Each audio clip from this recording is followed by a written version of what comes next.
نعم. السلام عليكم الشيخ. وعليكم السلام ورحمة الله وبركاته. نعم. سيد الشيخ، أنا حبيت نسقسيك. عندي أختي، إيه.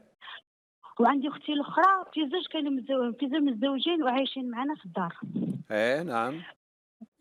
وفي دارنا، في دار بابا. نعم. وحنايا خيات كامل متزوجين عند رجالنا صافي. نعم.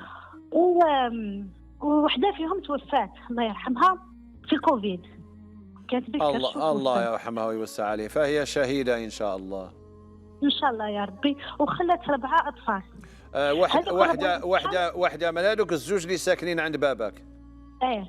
توفت. وحده فيهم دوكا بابا هو اللي يتكفل بهم. تركت 4 أطفال. تركت 4 أطفال. وبابا هو اللي يتكفل بهم. بصح راجلها مازالوا في دارنا. هي جات سكنت في دارنا باسكو ما عندهاش وين تسكن. نعم. كانت حية ودوكا كي توفات ما عندوش راجلها وين يروح. بصح دوكا حنايا صارنا مشكل، حنا مع رجالنا ما خلاوناش نروحوا، كيما انا الزوج تاعي ما خلانيش نروح لذاك لدارنا. لا حول ولا قوة إلا بالله. باسكو هذاك راجل اختي ما حبش يخرج. ولكن سمحي لي، قال له اخرج. نعم. سمحي لي، راجل اختك ما حبش يخرج من الدار خاطر عنده 4 أطفال في هذيك الدار. عنده 4 أطفال في هذيك الدار، ماشي هو اللي مكفل بهم. ولكن ولاده مكفل، ماشي مكفل، ولكن ولاده، وراكم تقولوا ما عندوش وين يروح هكذا. لو كان يخرج من الدار لازم يدي معاه الأطفال تاعو.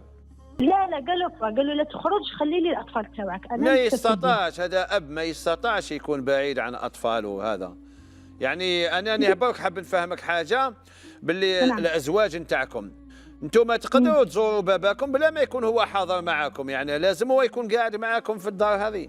يقدر هو يكون برا، ولا وانتم تلاقوا مع باباكم مع ولاد اختكم.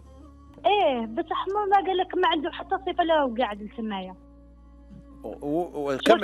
كملي كلامك، كملي. واختي الاخرى ثاني قلت لك متزوجه وعايشه الفوق، هو عايش في ايطاج الفوقاني والاخرى عايشه في ايطاج الفوقاني. وباباكم وين عايش باباكم؟ ما حبوش يخرجوا، عايش في دارنا هذيك شغل عندنا فيلا. انتم لو كان تزوروا باباكم ما تلاقاوش بهذا الرجل، راجل اختكم اللي توفات؟ ما تلاقاوش معاه، غير الا كان حبط كاش ما تحقق عفسه من عند ولادو، ولا عيط لبنته، ولا كاش عفسه ولا. وشنو سؤالك يعني؟ قولي لي الله يرضى عليك. سؤالي دوك انا حابين نروح، انا نهضر على نفسي، انا نحب نروح لدارنا، بصح الزوج تاعي ماهوش قابل بنسيبنا هذايا. واش عليه هذا؟ ما عندوش فرصه اللي راهو التم. اولا هذا لا يهمه ولا دخل له، هذه المساله يحكم فيها باباك خلى راجل بنته ساكنه عنده مع اولاده ال4، هذه مساله باباك يقرر فيها، يخليه في داره ولا يخرجه. هذا من قطيعه الرحم. أنا حاب الأزواج تاعكم، أنني فاهمهم واش راهم يقصدوا، ولكن هذا من قطيعة الرحم. يعني انتوما وصيوا باباكم، قال كي نكونوا جايين تقول له ما يجيش، هذا ما كان ما يدخلش برك للطابق اللي فيه باباك. وروحوا زوروا باباكم واقعدوا معاه وشوفوا ولاد خدكم وتلاقوا بهم وكرموهم. ولو كان ياخذوا رايي باباك، لو كان ياخذوا رايي، هذا راجل خدكم هذا زوجوه، شوفوا له زوجة. هو لا يريد أن يتزوج. ما حبش يتزوج، قالت ما نقدرش ننسى مرتي وما عنديش وين نتزوج وما عندكش. هو طاحت به في وقت كوفيد، خسر كلش. قال لكم ما قدرتش ننسى الزوجة تاعي. ما قدرش ننسى الزوجة تاعي. ما اختي الاخرى ما حبش تخرج، قالت لك انا نقعد هنا، الراجل هذاك ما حبش يخرج باسكو راه يخدم. والله غاضني هذا الرجل. ما حبوش ما كاش كيفاه كامل، وانا ما قدرتش ندير مشاكل مع راجلي باسكو عندي دراري. والله غاضني هذا الرجل، يعني غاضني بمعنى الكلمه. كي تقولي بلي كان لاباس به، كي جات الكورونا افلس، ومن بعد ماتت مرته وخلات له 4. ماتت وهي بالحمل. وماتت وهي بالحمل، يعني زاد يعني فقد مرته وفقد وليده جنين تاعو، يعني وليده الخامس يعني. وراهو في هذا البيت، لأن هذا البيت يذكروا بزوجته بساعاته، ولاده ال4. فانا نلتمس، يعني نلتمس اذا الازواج تاعكم راهم يسمعوني، يعني يخلوكم تروحوا تزوروا باباكم ويطلبوا منه، قال فلانه راهي جايه ما كان لا تهبط، باش ما كان لا يجي يقعد في داره مع اولاده وهكذا. هذا هو الحل، لان منعكم من زياره الوالد من قاطعه الرحم، من قاطعه الرحم. انا اللي مانيش نروح، كثرتها فيهم انا اللي مانيش نروح، يعني انا اللي مانيش نروح بزاف، الاخرين يدوهم رجالهم، ساعات هكاك يدوهم رجالهم، غير انا بكري مانيش نروح. انت ما تدخليش في خصومه مع زوجك، زوجك غيور، راني فاهمه، والغيره هذه غير صفه مليحه، هذه تاع رجوله، ولكن حاولوا وصلوا الى حل وسط، يعني ما تقطعيش باباك نهائيا وتطلبوا فقط لا لا. ولكن كي تقولي يمنعك من الزياره، خايف ما هما كيحبوا يجوا ما تقدرش تطلع تكون تخرجوا منه. فلا تصعد انت، لا تصعدي لمكان وجود هذا راجل اختك، روحي. ما نطلعش ملي توفات اختي، ما نطلع ملي نتقابل معاه ما والو، ودوكا عندي راني. وهذا من قاطعة الرحم يا اختي.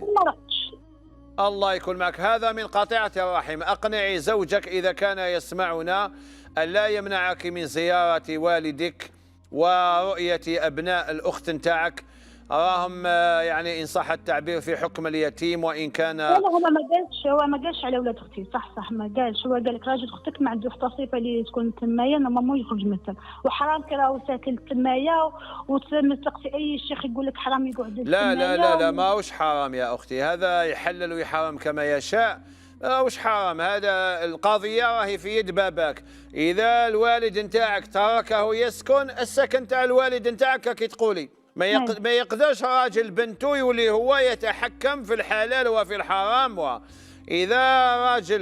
إذا باباك خذ قرار أن يبقيه جاز له، إذا باباك خذ قرار أن يطرده جاز له، ولكن هذا ليس من الرحمة. تقولوا الرجل ما عندوش وين يروح. وانا الاب تاعي ما نقدرش نخرجه من الدار، نخزر له ولاده. والله غير بارك الله فيه، باباك على حق. من اين هو باباك؟ قولي لي من اين اصله يعني؟ من صوري. من مصار. ما سمعتكش يا اختي.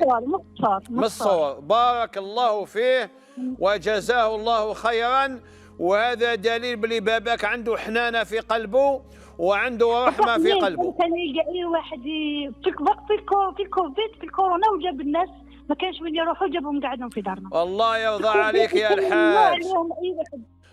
هذو براويه جابهم، فما بالك براجل بنته اللي عندها 4 وماتت حامل. اين الرحمه يا ناس؟ اين الرحمه؟ هذا رجل صالح.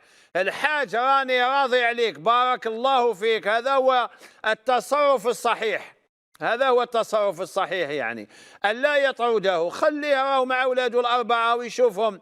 نهار تروح هذيك المسكين الحزن في قلبه لعله يتزوج، رفض أن يتزوج، خلوه راهو مجتمع مع أولاده. هذا الذي أقول.